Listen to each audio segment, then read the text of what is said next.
Neste vídeo vamos falar sobre 10 apostas para o concurso da PGE do Paraná envolvendo legislação local. E eu já quero te dizer que nesse concurso teremos sim uma intensa cobrança de legislação local, tal como aconteceu na PGE Goiás, na PGE de São Paulo e em outros concursos de procuradorias, porque essa é uma forte tendência da atualidade. Então, vale a pena dar um gás no âmbito da legislação local em reta final e aqui no canal nós teremos alguns conteúdos para essa finalidade, então já aproveite para se inscrever e não perder nada, tudo bem?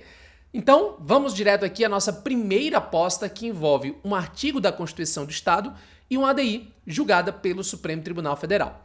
Eu me refiro aqui à ADI 296, já anota aí. Nessa ADI, o que se analisou foi a constitucionalidade ou não da exigência de lei complementar para organização de carreiras exclusivas de Estado.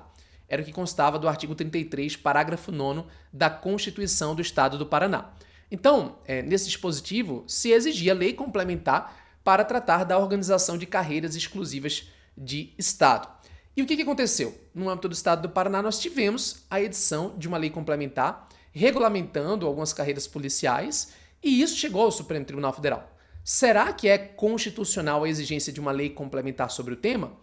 E a lei complementar que foi editada, ela deve ser mantida no ordenamento jurídico ou não? Bem, eu separei alguns trechos desse julgado porque ele acabou até enfrentando outras coisas com base em leis que também foram questionadas na ADI. Mas eu quero que você foque agora no item 2 comigo. Olha aí. No item 2, o Supremo então disse o seguinte: a exigência de lei complementar para disciplinar a organização, as atribuições e o estatuto das carreiras exclusivas do Estado, olha aí, não encontra paralelo na Constituição Federal, em especial em relação à carreira policial, né? Então o Supremo considerou esse dispositivo da Constituição do Estado do Paraná como incompatível com a Constituição Federal, declarando a sua inconstitucionalidade. Agora, a lei complementar que já havia sido editada, o Supremo disse o seguinte, olha, essa lei complementar vai continuar no ordenamento jurídico, só que com status de lei ordinária. Por quê? A lei complementar que foi editada tem um quórum maior, maioria absoluta, do que a lei ordinária, que é maioria simples. Então, embora formalmente ela seja uma lei complementar, materialmente ela seria uma lei ordinária. Então, o Supremo não declarou a inconstitucionalidade da legislação editada com base nesse dispositivo, mas declarou a inconstitucionalidade do artigo da Constituição Estadual. E esse é o ponto importante que eu quero que você tenha atenção. Ainda nesse julgado, o Supremo também avaliou alguns dispositivos atinentes à lei de servidores, tá? E outras leis correlatas. E eu queria também destacar ainda nesse tema, né, nesse julgado, na verdade, esses entendimentos que foram firmados, porque envolve também legislação do Estado do Paraná. Então, olha que interessante. No item 5, o Supremo afirmou que, em abstrato, não destoa do texto constitucional, norma que prevê a possibilidade de afastamento cautelar do servidor indiciado em sindicância, devendo ser observadas as garantias constitucionais do contraditório e da ampla defesa. Então, aquela regra de afastamento cautelar, inclusive em sindicância, foi considerada como válida pelo Supremo Tribunal Federal. Agora, cuidado, tá? A gente vai ver já que no caso de afastamento temporário, não pode haver supressão de vantagens. Segura um pouco. No item 6, também tivemos uma conclusão muito interessante do Supremo, ainda nessa ADI 296, que foi sobre a aplicação subsidiária do Código de Processo Penal. Olha aí, a aplicação subsidiária do Código de Processo Penal ao processo disciplinar. Questionou-se essa previsão porque se dizia que o Estado-membro estaria legislando sobre direito processual, que é matéria de competência privativa da União. Mas o Supremo entendeu que, neste caso, seria, na verdade, essa previsão algo meramente expletiva. Por quê? Porque só estaria, na verdade, repetindo algo que é decorrência natural do ordenamento jurídico. E, por isso, o Supremo não declarou a inconstitucionalidade dessa previsão. E, por fim, no item 7, eu também queria destacar, o Supremo ainda disse que é inconstitucional o afastamento temporário do exercício do cargo ou das funções com supressão das vantagens do servidor processado criminalmente. Então, quando ele é afastado de maneira temporária, com supressão de vantagens, essa providência, né? Ou seja, retirando as vantagens da remuneração do servidor, seria considerado como inconstitucional, dado que o afastamento temporário tem esse caráter mais acautelatório. Tudo bem, queridos? Então essa é uma primeira aposta para a prova ADI 296, vale a pena fazer uma boa revisão, tá? É um tema interessante, entre outros temas que estão em alta e, claro, você deve ter muita atenção aí, ok? Seguindo, ó, esse aqui eu tenho certeza que vai cair, pode me cobrar, tenho certeza que vai cair. Cuidado, cuidado, Paraná Previdência. E ADI 1956, eu sugiro fortemente que você faça a leitura da ADI 1956, que tratou da constitucionalidade da Lei Estadual 12.398, que está no seu conteúdo programático. Basicamente, essa lei paraense criou o sistema de seguridade funcional do Estado do Paraná e transformou o Instituto de Previdência e Assistência aos Servidores do Estado do Paraná em um serviço social autônomo denominado Paraná Previdência. Queridos, esse é um tema que está muito em alta. Muitos estados estão fazendo isso, né? Anteriormente, nós tínhamos um instituto que possuía natureza de autarquia, fazendo a gestão da Previdência. E aí, esse instituto é transformado em um serviço social autônomo, para tentar desburocratizar um pouco, flexibilizar a atuação e facilitar a gestão pública, né? Pelo menos esse é o argumento que se utiliza no âmbito dessa transformação de regime jurídico, porque o serviço social autônomo, como integrante do terceiro setor, tem personalidade jurídica de direito privado. Então, essa lei foi objeto de ADI no Supremo para discutir o seguinte, mas espera aí, será que essa legislação não acabou por privatizar o regime de previdência, transferindo uma atividade que é tipicamente estatal para uma pessoa jurídica de direito privado? Será que isso não seria inconstitucional? Que foi o que o Supremo disse. Olha aí, atenção. Além de contributivo e solidário, o regime próprio de previdência social dos servidores tem caráter estatal, por ser, sim, uma atividade típica do ente federativo competente. Então, primeira conclusão importante, né? Essa gestão do regime próprio de previdência social tem caráter estatal e é, sim, uma atividade tipicamente estatal. Ele é qualificado como básico, pois não se confunde como regime de previdência complementar, é de filiação obrigatória, porquanto é aplicável a todos os servidores investidos em cargo efetivo, caracterizando-se pela unidade de gestão, eis que vedada a existência de mais de uma unidade gestora em cada ente federativo. Até aqui tudo bem, apenas uma introdução que o Supremo fez nesse item. Mas continua, olha aí. O cerne da discussão travada nos autos reside então em saber se essa transferência da gestão do regime próprio de previdência à Paraná Previdência importa ou não outorga de atividade tipicamente estatal a uma pessoa jurídica de direito privado de forma a burlar os princípios da administração pública lá do artigo 37 caput da Constituição. Então, será que seria uma burla aos princípios com essa outorga de atividade tipicamente estatal? Olha o que o Supremo disse então, ó. A resposta a essa questão só pode ser negativa.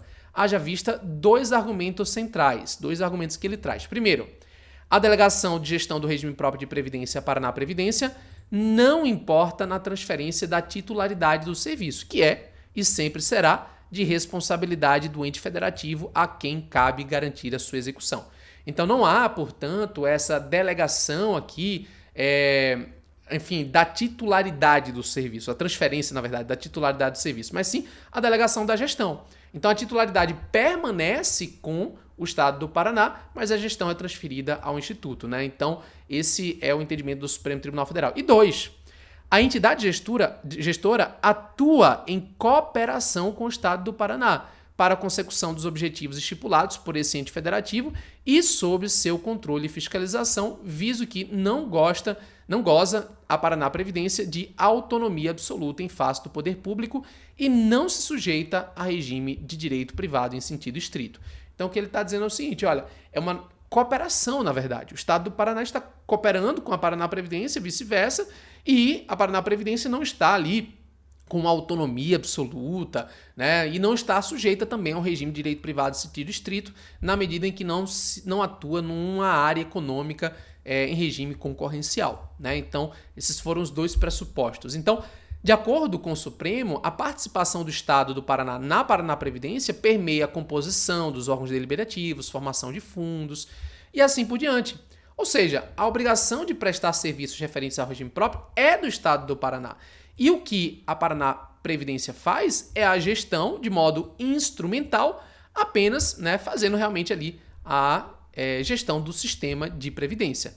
E aí, olha a conclusão importante. De acordo com o Supremo, longe de significar privatização de uma atividade essencialmente estatal, o modelo adotado pelo Estado do Paraná permite uma nova forma de gestão mais eficiente, por não se sujeitar às amarras burocráticas e administrativas de pessoas jurídicas de direito público, mas ao mesmo tempo sujeita a amplos meios de controle finalísticos que asseguram seu funcionamento regular e o atendimento de sua finalidade institucional. Então, o Supremo disse, olha, não é uma privatização de atividade tipicamente estatal, é um modelo de gestão.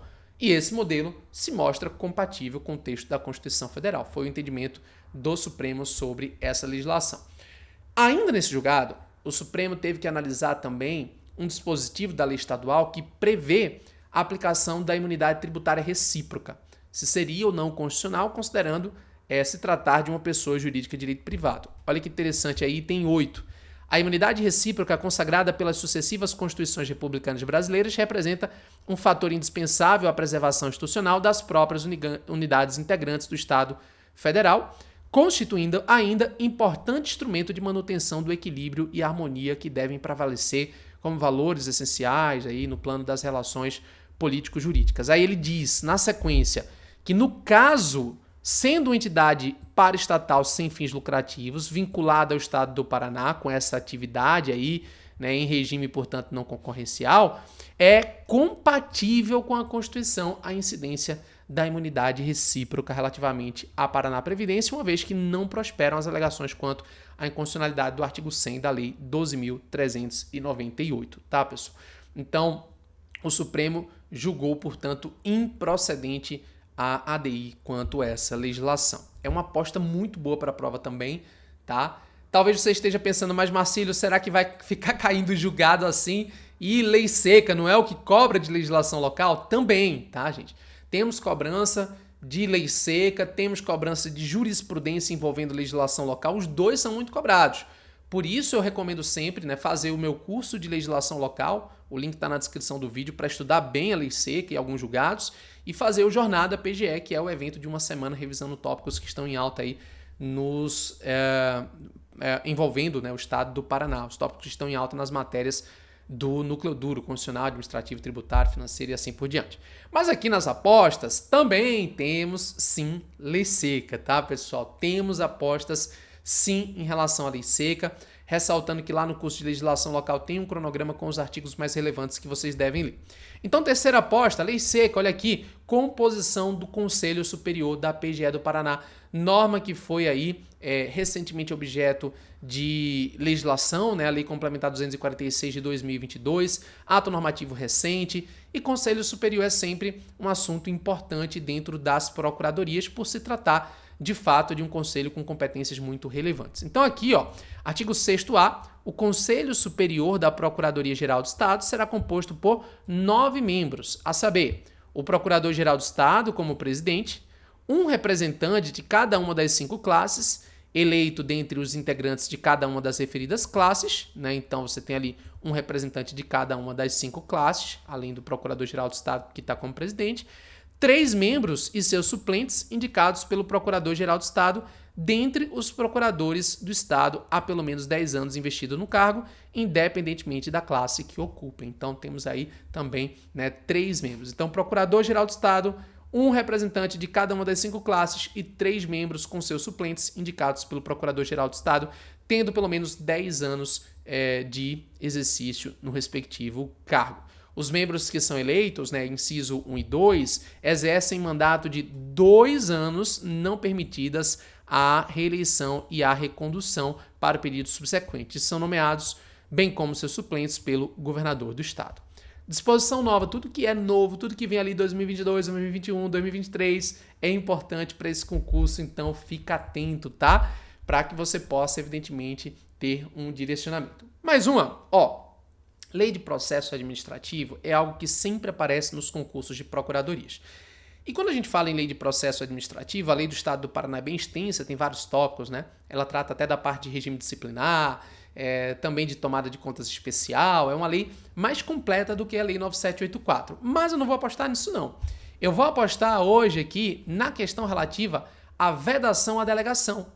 Um dispositivo aqui, artigo 17, que é bem diferente da lei 9784, que contém apenas 3 hipóteses de vedação à delegação. Né? Se você for lá no artigo 17 da lei 9784, tem 3 hipóteses: competência exclusiva, decisão de recurso administrativo, né? E edição de atos de caráter normativo. Aqui nós temos 6 hipóteses em que não é possível a delegação, tá, pessoal? Ou seja, veda-se expressamente a delegação no caso aqui do Estado do Paraná. Então não é possível delegar competência para a edição de atos de caráter normativo, para a decisão de recurso administrativo, matéria de competência exclusiva do órgão ou autoridade. Esses 3 primeiros estão lá no âmbito da lei 9784. Então, eu acredito que o objeto de cobrança será, na verdade, os 3 últimos. Olha aí. 4. Atribuições recebidas por delegação, salvo autorização expressa e na forma por ela determinada, a totalidade da competência do órgão e as competências essenciais do órgão que justifiquem a sua existência. Então, essas 3 hipóteses não estão na lei 9784 de modo expresso, mas se encontram aqui e, portanto, podem ser objeto de uma eventual cobrança em prova. Ok, queridos? Muita atenção a isso, porque é um tópico importante. Mais uma aposta? Mais uma aposta. Olha aí, ó. Lei Complementar Estadual 107, que trata lá do Código de Defesa do Contribuinte, mas aqui especificamente consulta em matéria tributária. Consulta em matéria tributária é um ponto muito interessante para cair em prova. É um procedimento que normalmente nem todo mundo dá muita atenção, porque normalmente o foco no âmbito de estudo para concurso público acaba sendo contencioso, né?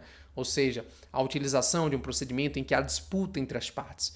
Mas a consulta não é bem assim. Não é um procedimento que visa trabalhar contencioso, e sim a solução de consultas ou de problemas, né, ali constatados pelos contribuintes e entidades que representam. Então, os contribuintes e essas entidades que os representam poderão formular consultas à administração fazendária acerca da vigência, da interpretação e da aplicação da legislação tributária com observância das seguintes regras. 1. As consultas deverão ser respondidas por escrito e fundamentadamente no prazo fixado em lei, sob pena de responsabilidade funcional. Então, a resposta não é verbal, ela é por escrito e de maneira fundamentada. A pendência de resposta impede a atuação por fato que seja objeto da consulta, então eu não posso autuá-lo por conta, né, exatamente aí, daquele objeto que está sendo objeto de dúvida. E 3. Enquanto pendente a resposta, a autoridade fazendária deverá aceitar a interpretação dada pelo contribuinte à hipótese objeto da consulta. Esse item 3 é muito interessante e eu destacaria como sendo um item para cair em prova. Enquanto tiver na pendência ali da resposta, a autoridade fazendária tem que aceitar a interpretação que for conferida pelo contribuinte, né, à hipótese que está sendo objeto da consulta. E a administração fazendária é administrativa e civilmente responsável por dano que a conduta de acordo com a resposta à consulta imponha ao contribuinte. Ainda, o artigo 26 prevê que os contribuintes têm direito à igualdade entre as soluções a consultas relativas a uma mesma matéria, fundadas em idêntica norma jurídica, né? O princípio da igualdade também se aplica no campo da consulta, que é formulada da consulta jurídica. A diversidade de tratamento administrativo normativo a hipóteses idênticas permite ao contribuinte a adoção do entendimento que lhe seja mais favorável. Então, se tem 2 entendimentos controversos sobre o mesmo contexto, sobre o mesmo tratamento administrativo normativo, o contribuinte pode adotar o que é mais favorável. E os princípios que regem o procedimento previsto para a discussão do lançamento tributário são aplicáveis também no direito de consulta. Na consulta, aqui o ponto importante, ó, esse aqui é o ponto que eu acredito que vai cair em prova. É a minha aposta. Cuidado! Na consulta, em razão da ausência do contencioso, não são aplicáveis os princípios do contraditório, da ampla defesa e do duplo grau de jurisdição, tá? Essa regra muito interessante. Como não tem contencioso, como não tem disputa, esses princípios não são aplicáveis por expressa disposição do parágrafo único do artigo 26. Um excelente ponto também aí para ser objeto de cobrança em prova. Então, percebeu? Foco agora em lei seca, como normalmente cai também no âmbito da legislação local. Não esqueça de deixar o seu like aí no vídeo e se tiver alguma dúvida pode deixar também nos comentários. Mais uma, Lei de Servidores Públicos. É claro que não ia passar em branco, né? A Lei de 6.174 tem muita coisa desatualizada, tem muita coisa nova, mas a minha aposta vai para um tema muito em alta no âmbito das procuradorias. Desvio de função, né? O desvio de função ocorre quando se coloca um servidor para exercer uma atribuição que não é correspondente ao seu cargo. E, como regra, o desvio de função é proibido. Aqui na Lei de Servidores se prevê que nenhum servidor poderá desempenhar atribuição diversas das pertinentes à classe a que pertence. E aí veja, salvo se tratar, claro, de função gratificada, de cargo em comissão ou no caso de substituição, porque aí ele exerce a atribuição que lhe está sendo, inclusive, objeto de retribuição pecuniária, né, pelo plexo de atribuições a mais.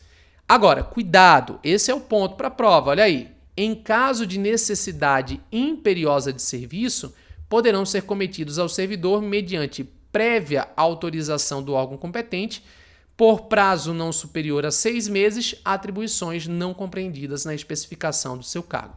Então, no caso de necessidade imperiosa do serviço, a legislação autoriza por prazo não superior a 6 meses, tá, pessoal? Não pode ultrapassar esse prazo, e aqui prazo é sempre algo interessante. Cessados os motivos do desvio, né, o servidor deverá retornar às suas ocupações que competem à sua classe. Um ponto importante no âmbito do direito administrativo é saber que o desvio de função não dá direito a ocupar o cargo da função correspondente. Então, por exemplo, um agente de polícia que exerce uma atribuição de delegado em desvio de função, por exemplo, ele não tem a possibilidade de se enquadrar como delegado. Isso seria bula ao concurso público, só para que você saiba disso, tá, pessoal? E aí, o 64 trata, inclusive, de providências no caso de apuração de desvio de função. Olha aí.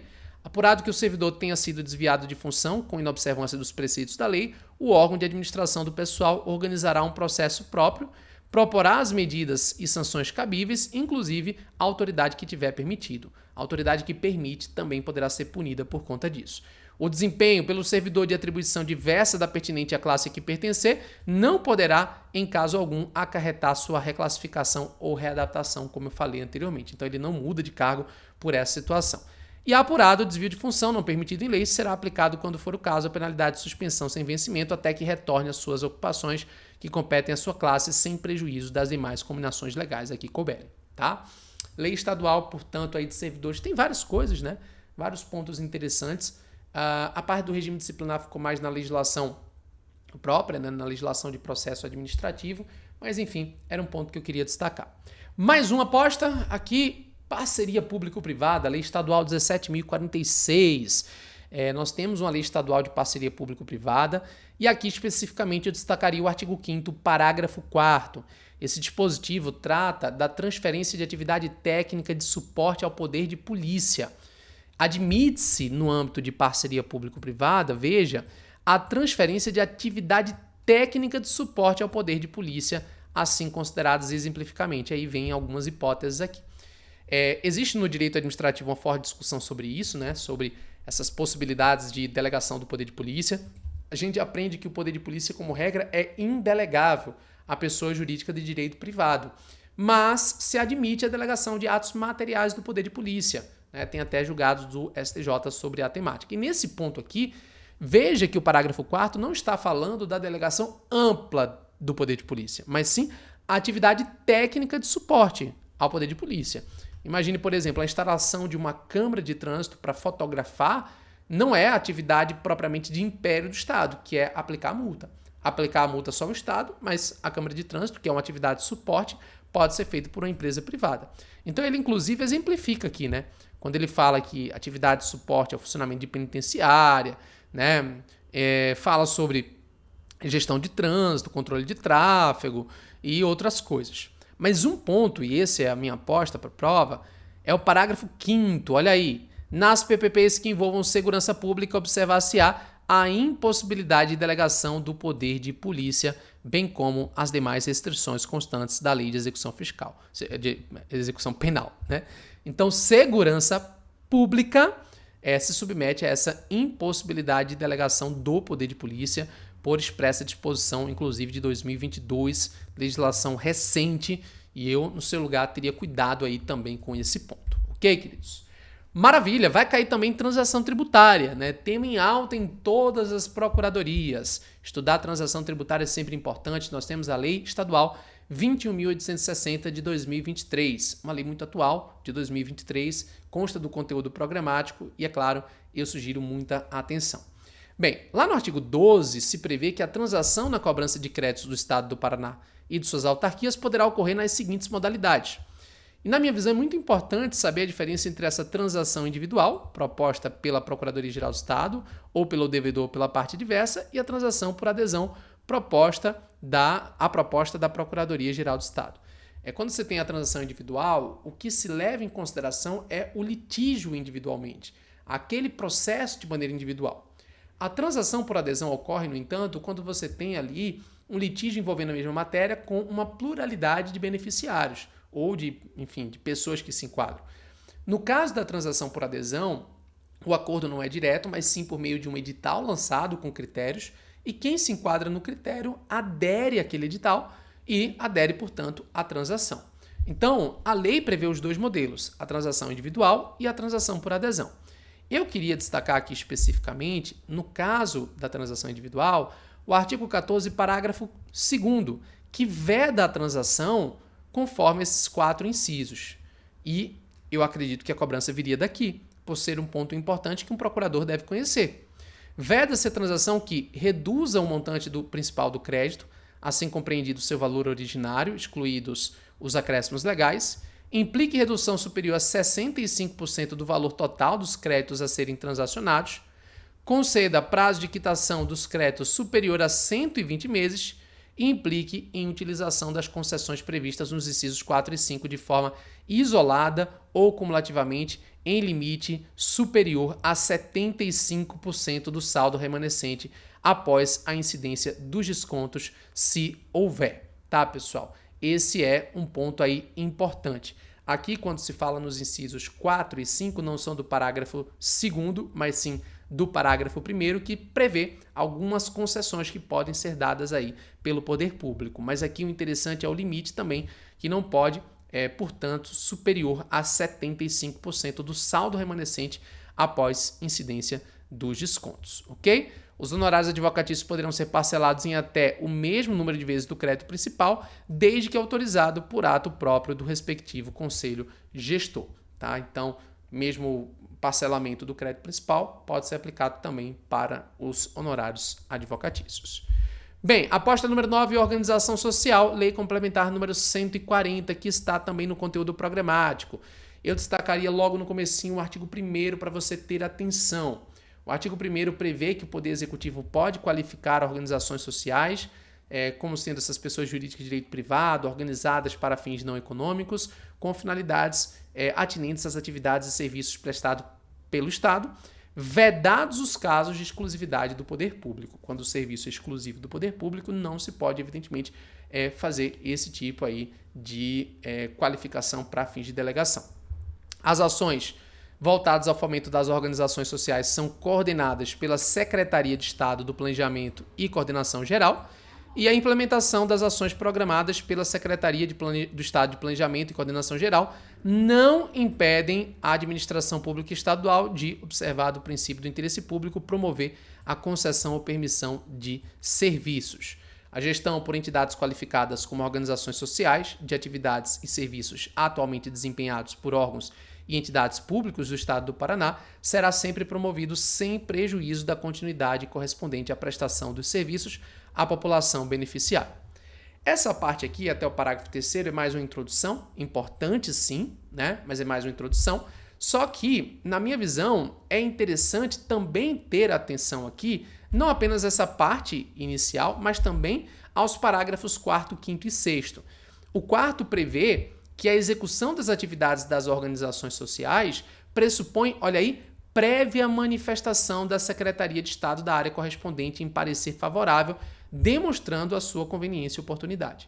Então, só se pode fazer essa qualificação, esse procedimento, em havendo, portanto, uma prévia manifestação da Secretaria de Estado da área correspondente com um parecer favorável, demonstrando, portanto, a conveniência e oportunidade. Além disso, aqui um ponto importante, essa minha aposta para a prova parágrafos 5º e 6º. Quinto, veda-se, olha aí, ó, veda-se no que concerne atividades atinentes ao ensino, a contratação de OS para a prestação de ensino regular, fundamental, médio e superior do Estado do Paraná.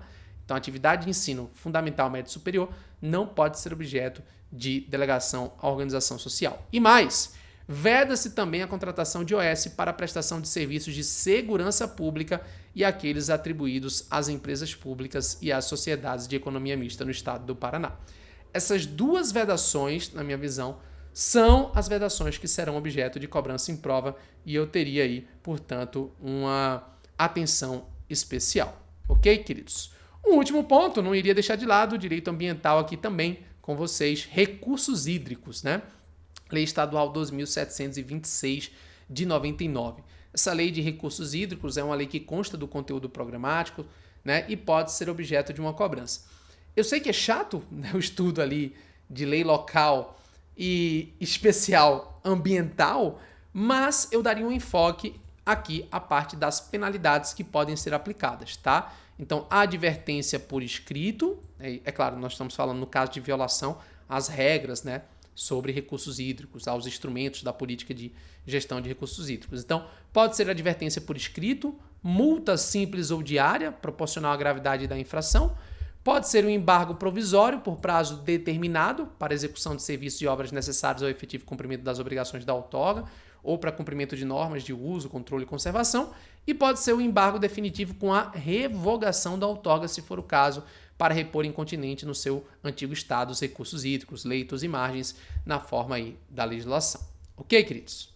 Bem, essas são algumas apostas minhas, mas nós teremos muito mais no Jornada PGE, que começa na próxima semana, um evento que vai da segunda-feira até o sábado com muito conteúdo, trabalhando os temas que estão em alta. Nós teremos aula de direito constitucional, administrativo, tributário, financeiro, civil, processo civil e vamos fechar no sábado que vem com um intensivão de legislação local. Você não pode perder. Na descrição desse vídeo você encontra todas as informações sobre o Jornada PGE. Um forte abraço e até a próxima. Valeu, pessoal!